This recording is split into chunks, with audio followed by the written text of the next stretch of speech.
Hello friends, मैं कुलदीप झा। आज का मेरा टॉपिक है how to deal single brand या multi brand partner reconciliation statement in SAP.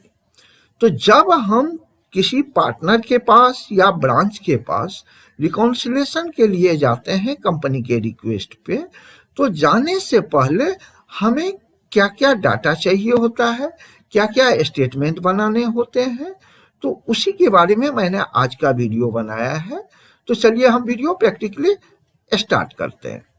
तो देखिए, जब हम रिकॉन्सिलिएशन के लिए कंपनी के रिक्वेस्ट पे जाते हैं, इट मीन्स पार्टनर और कंपनी के बीच में कुछ इशू हैं जिस कारण वो कंपनी को पेमेंट नहीं कर रहे और कंपनी उनके बीच में सही नहीं चल रहा है।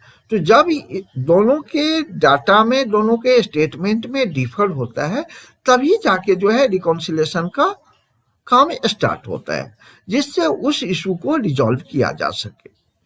तो हमें जो है सबसे पहले ध्यान देने की जरूरत है, वो पार्टनर रहे या ब्रांच रहे, तो कि वो जो है हमारा सिंगल ब्रांड यूज कर रहे हैं या मल्टी का काम करते हैं, हमारा वो पार्टनर या ब्रांच या वो कस्टमर।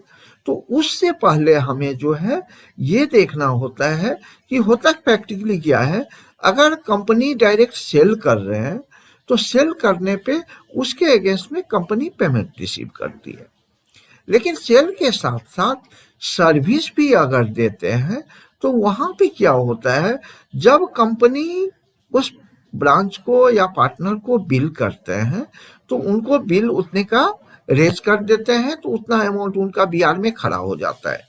जब वो पार्टनर उस कस्टमर को सर्विस दे देते हैं उस पार्ट के अगेंस्ट में, तो उसके अगेंस्ट में वो सर्विस देने के बाद वो डिफेक्टिव जो है कंपनी को वापस करते हैं और उस बीआर के अगेंस्ट में एक क्रेडिट नोट इशू कर देते हैं।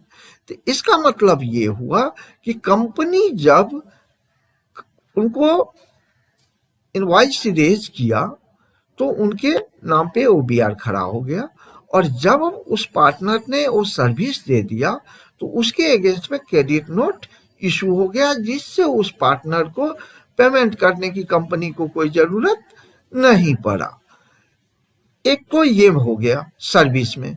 अब दूसरा होता है कि अगर कंपनी ने उनको मटेरियल दिया और उस मटेरियल के अगेंस्ट में पार्टनर के नाम पे बीआर खड़ा हो गया और उस पार्टनर से वो बीआर के अगेंस्ट में पेमेंट आना है, तो यहाँ पे सिचुएशन दो हो रहा है। एक हो रहा है कि कंपनी को पेमेंट आना है, दूसरा होता है कि कंपनी उस बीआर के अगेंस्ट में क्रेडिट नोट इशू करना है, ना कि पेमेंट आना है। तो आपको ये दोनों चीज सबसे पहले समझना चाहिए। जब आप समझ गए कि ये पार्टनर मेरा सिंगल ब्रांड का है या मल्टी ब्रांड का है, उसके बाद आपको एक अपना स्टेटमेंट बनाना होता है।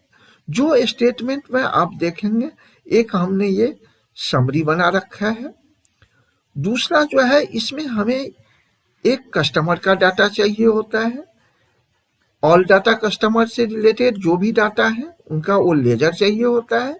दूसरा हमें जो है उनका कस्टमर का कितना सिक्योरिटी डिपॉजिट है कंपनी के पास में, वो डाटा चाहिए होता है। थर्ड नंबर हमारा उनका वेंडर में कितना उनका क्लेम डिटेल है, कितना उनका पेमेंट डिटेल है, वो सारे डाटा चाहिए होता है। तीसरा हमारा चौथा जो है, हमें उनका सेल्स रिपोर्ट चाहिए होता है कि हर इनवॉइस वाइज हमने उनको क्या क्या सेल किया है, वो डिटेल चाहिए होता है। उसके बाद हमें एक उनको कितना हमने क्रेडिट नोट इशू किया है उस बीआर के अगेंस्ट में, वो क्रेडिट नोट का डिटेल होना चाहिए। उसके बाद एक हमारा एक्सपोजर होता है कि हमारी कंपनी जो है एक बाय डिफॉल्ट अपना जो है एक बीआर का डाटा बना के हर कस्टमर के साथ शेयर करते हैं कि हमारा ये आपके पास बाकी है, पेबल है या रिसेबल है, वो डिटेल उनके साथ शेयर करते हैं। और उसके बाद एक लास्ट डाटा जब हम रिकॉन्साइल करेंगे तो उनका जो है पार्टनर का स्टेटमेंट चाहिए होता है, या पार्टनर का क्वेरी डिटेल चाहिए कि उनका क्वेरी क्या है जो हमें रिजॉल्व करना है।